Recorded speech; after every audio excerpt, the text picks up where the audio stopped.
Shalom, salam sejahtera. Renungan malam seiman berjudul Masuk Perhentiannya.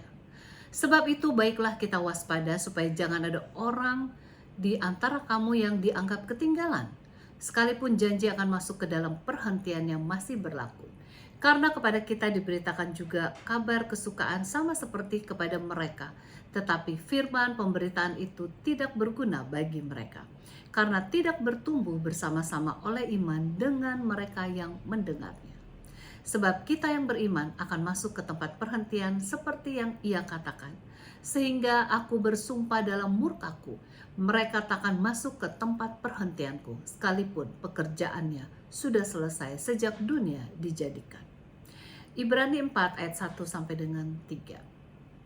Ayat inti yang baru saja saya baca dari Renungan Seiman malam ini berbicara mengenai masuknya Bani Israel ke Kanaan, sehingga memperoleh perhentian sebab mereka tidak perlu lagi berkelana. Mereka tidak perlu lagi jalan berkeliling di padang belantara.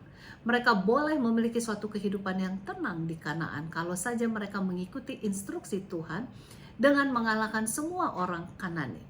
Tuhan berjanji akan menyerahkan semua bangsa itu di bawah kekuasaan Israel, kalau saja mereka menurut perintahnya.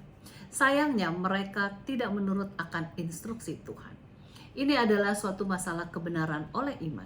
Tuhan sudah menjanjikan suatu kemenangan dan mereka bisa memperoleh suatu perhentian.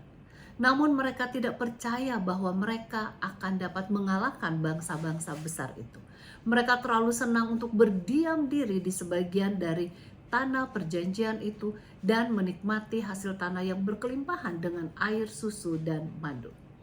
Akhirnya mereka banyak mengalami kesulitan sebab musuh-musuh mereka itu terus datang silih berganti.